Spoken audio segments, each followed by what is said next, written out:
땅과 거기에 충만한 것과 세계와 그 가운데 사는 자들은 다 여호와의 것이로다. 여호와께서 그 터를 바다 위에 세우시며 강들 위에 건설하셨도다. 여호와의 산에 오를 자가 누구며 그의 거룩한 곳에 설 자가 누구인가? 곧 손이 깨끗하며 마음이 청결하며 뜻을 허탄한 데 두지 아니하며 거짓 맹세하지 아니하는 자로다. 그는 여호와께 복을 받고 구원의 하나님께 의를 얻으리니 이는 여호와를 찾는 족속이요 야곱의 하나님의 얼굴을 구하는 자로다. 문들아 너희 머리를 들지어다. 영원한 문들아 들릴지어다. 영광의 왕이 들어가시리로다. 영광의 왕이 누구시냐? 강하고 능한 여호와시요 전쟁에 능한 여호와시로다. 문들아 너희 머리를 들지어다. 영원한 문들아 들릴지어다. 영광의 왕이 들어가시리로다. 영광의 왕이 누구시냐? 만군의 여호와께서 곧 영광의 왕이시로다. 우리는 계속해서 영혼의 사운드 트랙, 우리 영혼의 노래, 우리 영혼의 기도 함께 배우며 또 시편으로 매주 토요일마다 기도하고 있습니다. 시편 22편은 십자가가 상징이라면 또 시편 23편은 이 지팡이가 또 상징이라면 시편 24편의 상징은 왕관입니다. 또 시편 22편은 예수님의 죽음을 다룬다면 또 시편 23편은 예수님의 삶을 다룬다면 시편 24편은 예수님의 재림, 예수님의 귀환을 다루고 있습니다. 시편 22편은 우리가 이미 배웠지만 자신의 목숨을 양들을 위해 버리시는 선한 목자를 노래하고 있고 23편은 다시 살아나셔서 우리의 삶 속에서 우리를 인도해 주시는 큰 목자를 노래하고 있으며 오늘 함께 하게 될 시편 24편은 우리에게 오셔서 상을 주시는 목자장을 노래하고 있습니다. 이 성전 제사를 드리게 되면은 매주마다 그 월별뿐만 아니라 이제 그 날별로 이스라엘 백성들은 하나님 앞에 부르는 찬양들이 있었습니다. 월요일에는 시편 48편을 불렀어요. 그리고 화요일에는 시편 82편을 불렀습니다. 수요일에는 시편 94편을 함께 불렀고 목요일에는 시편 81편을 불렀고 이 금요일이 되면은 93편을 불렀고 토요일마다 시편 92편을 불렀습니다. 그리고 7일째 되는 날, 주일이 되는 날에 이 세상으로 귀환하시는 왕을 노래하는 시편 24편을 함께 합창했죠. 이 곡은 예수님이 죽은 자들 가운데서 살아나신 한 주의 이 첫날 부활 주일에 성전에 모인 자들이 함께 큰 소리로 춤을 추며 불렀던 곡입니다. 사실 저는 오늘 시편 24편을 중심으로 말씀 전한 것이 좀 불편했습니다. 왜냐하면 시편 24편은 설교하고 설교를 듣는 그런 시편이 아니에요. 시편은 말 그대로 현장에서 함께 춤을 추며 노래하는 시편입니다. 이런 감격적이고 감동적인 순간에 부르는 노래를 설교를 통해서 그것도 줌을 통해서 또 인터넷을 통해서 온라인을 통해서 한다는 것은 사실 굉장한 제약이 있는 것이죠. 제가 많은 설교를 했었고 또 많은 찬양을 불렀지만 제 기억에 가장 남는 현장에서 가장 뜨거웠고 은혜가 되었던 설교와 찬양이 바로 시편 24편이었습니다. 그만큼 이 24편은요 엄청난 감동과 감격이 있는 그런 곡입니다. 우리 현실의 제약 속에서 있지만 그럼에도 불구하고 우리 사랑하는 모든 성도님들 안에 폭포수와 같은 하나님의 은혜와 하나님의 사랑이 경험되어지는 그런 시편 24편이 되기를 바랍니다. 우리 먼저 1절과 2절 함께 읽겠습니다. 땅과 거기에 충만한 것과 세계와 그 가운데 사는 자들은 다 여호와의 것이로다. 여호와께서 그 터를 바다 위에 세우시며 강들 위에 건설하셨도다. 한마디로 뭐냐면 세상은 다 하나님의 것이다, 이걸 선포하는 것입니다. 세상에 있는 모든 것들은 다 하나님의 것이다. 이렇게 선포를 하면은 그 성전에 모였던 이스라엘 백성들은 일제히 아멘 하고 큰 소리로 외쳤습니다. 그걸 인정하는 거죠. 만물의 주인은 하나님이다. 우리도 한번 해보겠습니다. 여러분, 세상은 다 여호와의 것입니다. 아멘.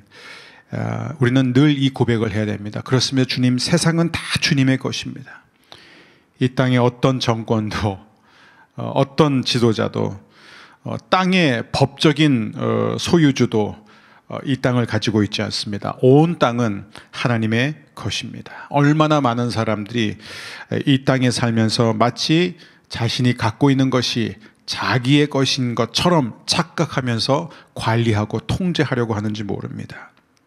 여호와께서 그 터를 바다 위에 세우시며 강들 위에 건설하셨도다. 이것은 이 하나님의 천지 창조 3일째 되던 날 하나님이 하신 일들을 그대로 지금 표현하고 있는 거예요. 우리 창세기 1장 9절을 보게 되면 하나님이 이르시되 천하의 물이 한 곳으로 모이고 묻이 드러나라 하시니 그대로 되니라. 하나님이 묻을 땅이라 부르시고 모인 물을 바다라 부르시니 하나님이 보시기에 좋았더라.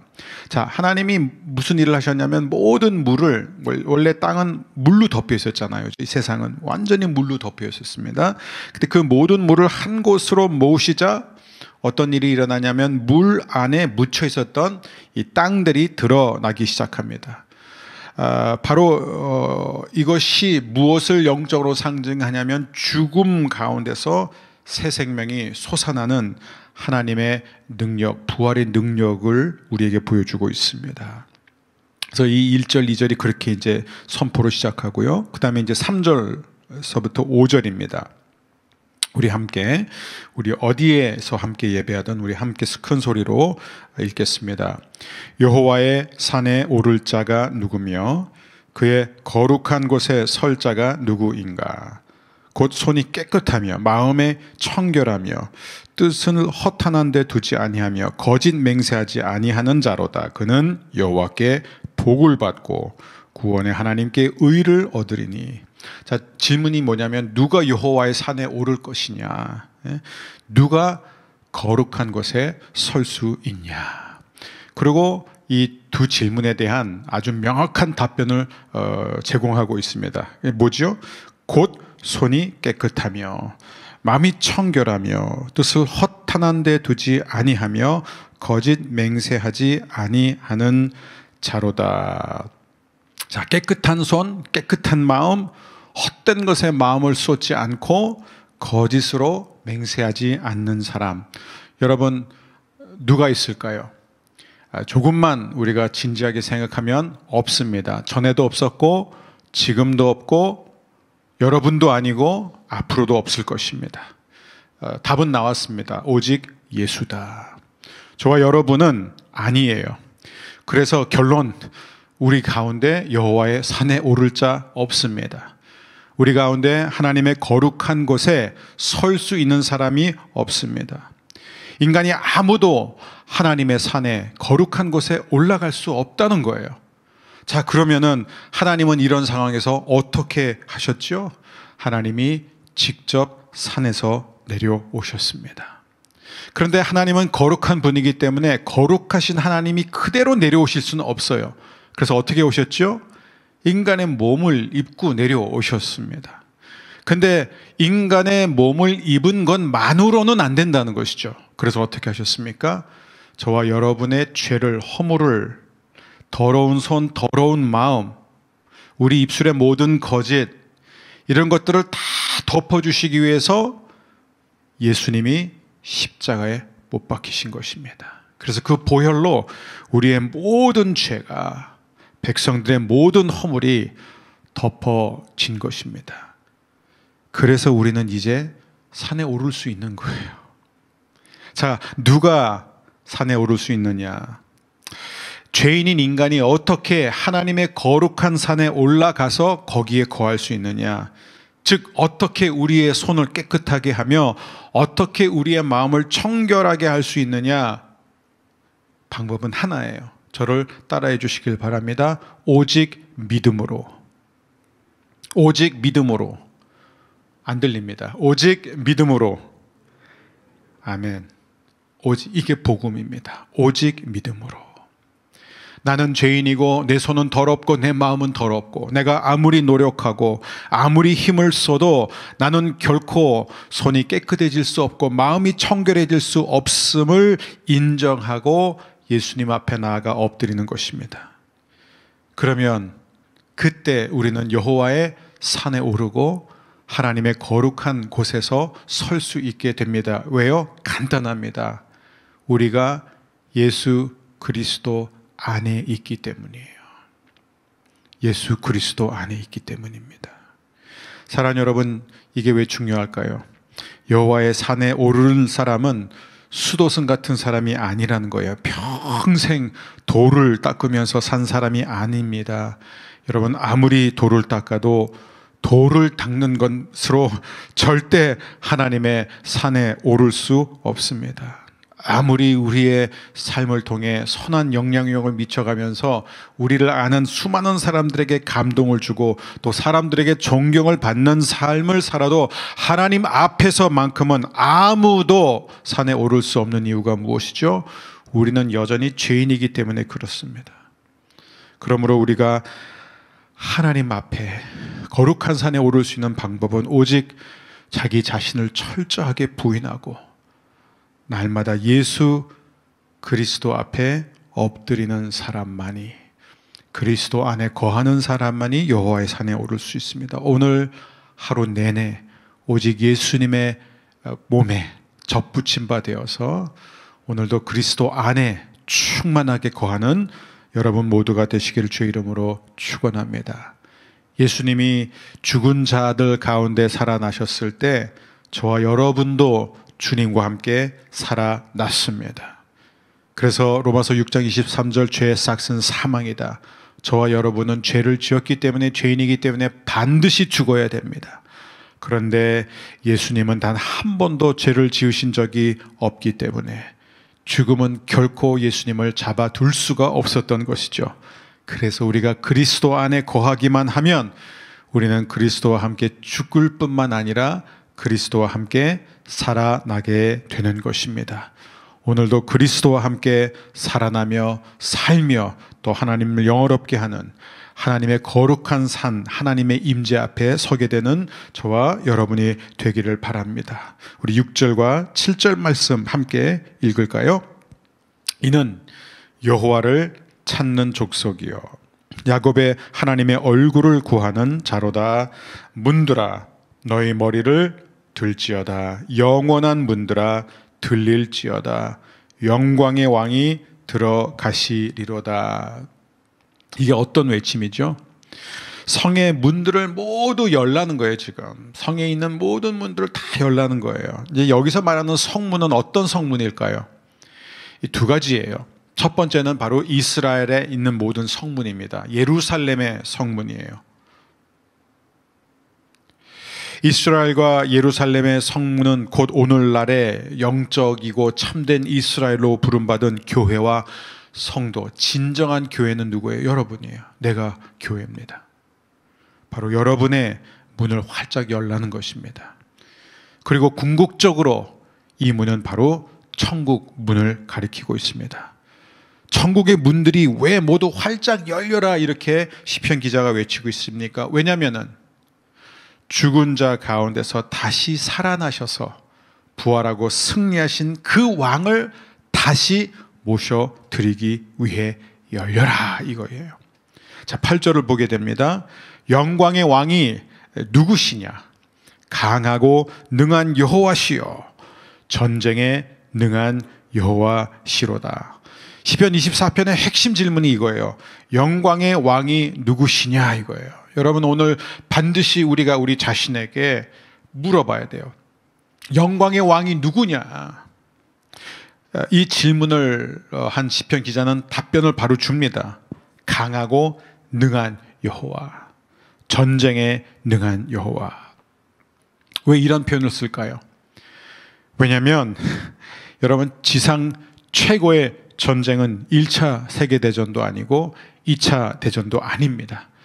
지상 최고의 전쟁은 바로 갈보리 언덕에서 치러진 영적 전쟁이었습니다. 그리고 십자가를 통해 승리를 거두신 여호와 하나님, 여호와 니시의 승리였습니다. 그래서 우리 하나님은 어떤 분이에요? 강하고 능한 여호와예요. 전쟁에 능하신 여호와.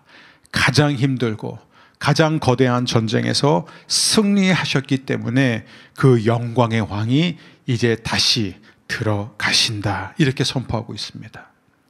자, 9절과 10절, 우리 마지막 두 절인데요, 우리 큰 목소리로 함께 읽을까요? 문들아 너희 머리를 들지어다. 영원한 문들아 들릴지어다. 영광의 왕이 들어가리로다. 영광의 왕이 누구시냐? 만군의 여호와께서 곧 영광의 왕이시로다. 셀라. 자, 이 문들을 열라는 외침을 반복하는 게 보이시죠? 그렇죠? 7절에서 분명히 문들아 너희 머리를 들어라 이렇게 얘기했습니다. 근데 이 9절에서 또 이걸 반복하는 거예요. 문들아 너희 머리를 들지어다. 왜 반복할까요? 왜냐하면 이 7, 8절과 9절, 10절, 즉 8절과 9절 사이에는 2000년이라는 시간이 흘렀기 때문입니다. 2000년이라는 간격이 있어요. 이 문들을 활짝 열어 젖히도록 하는 이 첫 번째 외침, 즉 7절과 8절의 이 외침은 방금 제가 함께 나눈 대로 예수님이 십자가 승리를 통해 아버지 집 천국에 입성하셔서 하늘 보좌 우편에 앉으셨을 때를 가리키고 있습니다. 즉 그때는 예수님이 이 땅에 오실 때 혼자 오셨어요. 그리고 이 땅에서 승천하시고 아버지 집으로 돌아가실 때 혼자 가셨습니다. 그런데 이 9절과 10절, 이 두 번째 외침, 문들아 너희 머리를 들지어다. 영원한 문들아 들릴지어다. 영광의 왕이 들어가리로다. 이 외침은 예수님이 혼자 이 땅에 오셨다가 혼자 돌아가시는 그때를 가리키는 것이 아니라 앞으로 예수님이 오실 때 혼자 오시는 게 아니라 천국의 거대한 군대를 이끌고 이 땅에 오실 것입니다. 그런 주님은 지금 어디서 무엇을 하고 계실까요? 지금 그 2000년이라는 이 공백, 그리고 앞으로 이것이 몇 년이 더 갈지 모르겠지만 예수님 뭐하고 계실까요? 예수님이 직접 설명해 주셨어요. 지금 천국에서 저와 여러분이 거할 집을 짓고 계십니다. 요한복음 14장 1절입니다. 너희는 마음에 근심하지 말라. 하나님을 믿으니 또 나를 믿으라.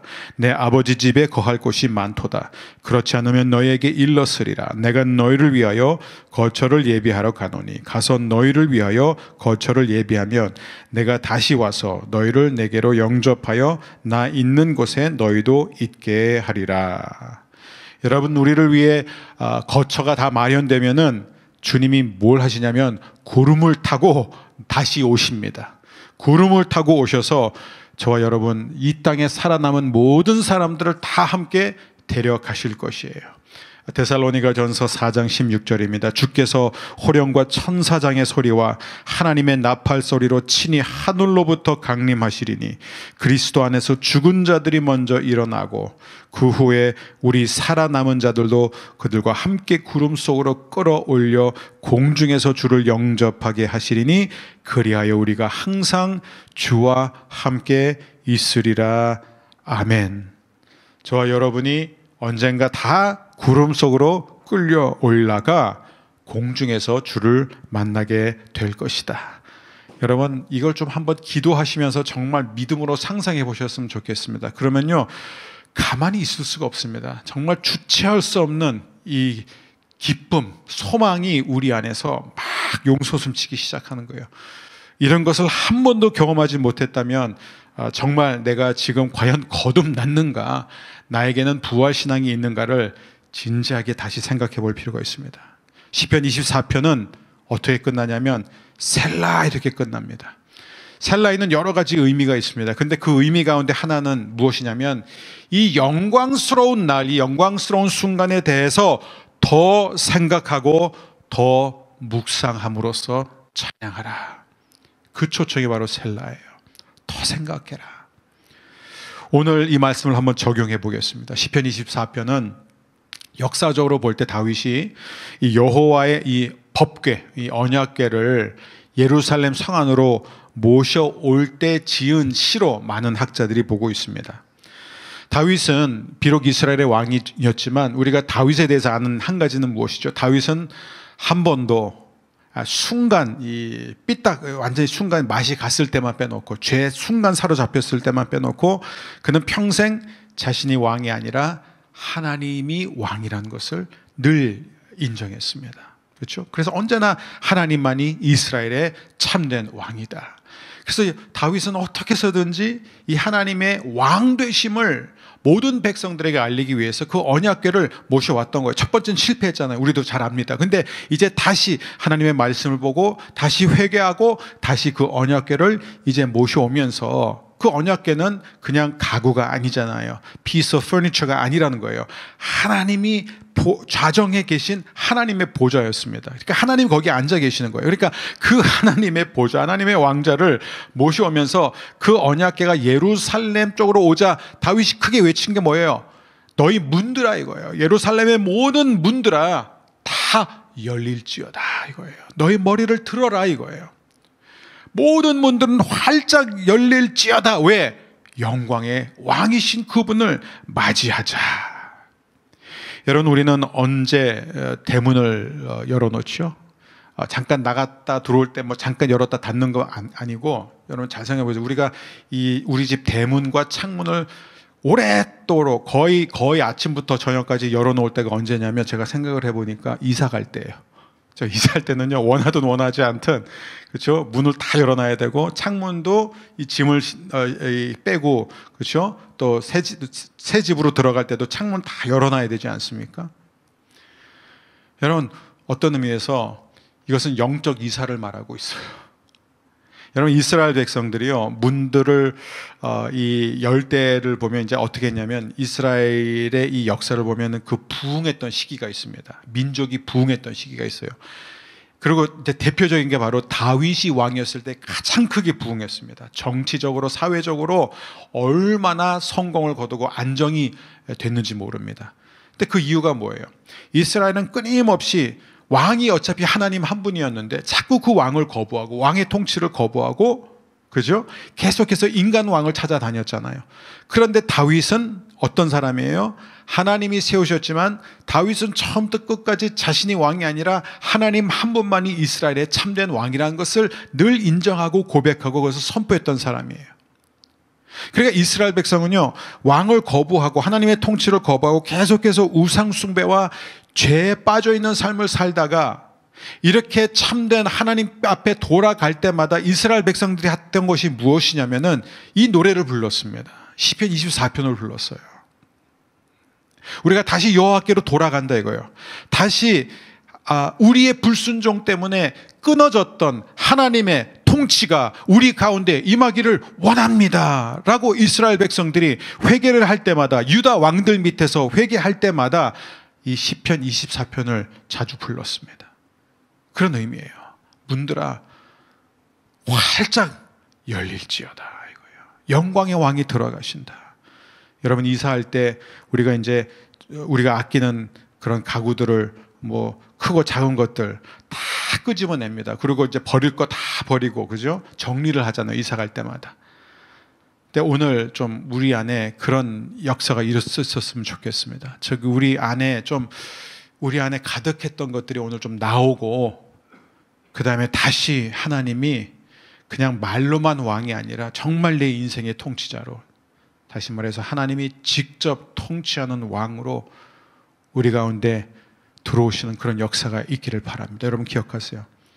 하나님이 이스라엘을 직접 통치하실 때는요, 누구도 이스라엘을 건드리지 못했습니다. 그래서 다윗 시대 때가 전성기예요. 누가 건드려요? 하나님이 직접 통치하고 계시는데. 여러분 오늘날 교회도 마찬가지예요.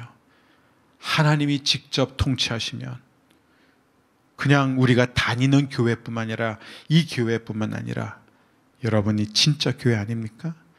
하나님이 여러분과 여러분의 가정과 여러분의 일터, 여러분의 소그룹, 여러분의 자녀들, 여러분의 미래, 그리고 이 나라와 이 민족, 하나님이 직접 통치하기 시작하시면 강하고 능하신 여호와, 전쟁에 능하신 여호와가 통치하시면 누가 감히 건드려요? 우리는 절대 건드릴 수 없게 되는 것입니다. 사랑하는 여러분, 오늘 이 놀라운 은혜가 있기를 바랍니다. 다시 오늘의 가장 중요한 질문, 영광의 왕이 누구시뇨? 내 영광의 왕은 누구냐? 물어보세요. 대답은 하나입니다. 강하고 능한 여호와, 전쟁에 능한 여호와시로다. 사랑하는 여러분, 오늘 메시지는 하나예요. 우리가 하나님이 직접 통치하시는 곳이 될 때 우리는 성도로서의 역할을 감당하게 되고 교회는 교회가 될 수 있는 것입니다. 오직 하나님만을 우리의 왕으로 모시고 그분 앞에 엎드리는 저와 여러분이 되시기를 주의 이름으로 축원합니다.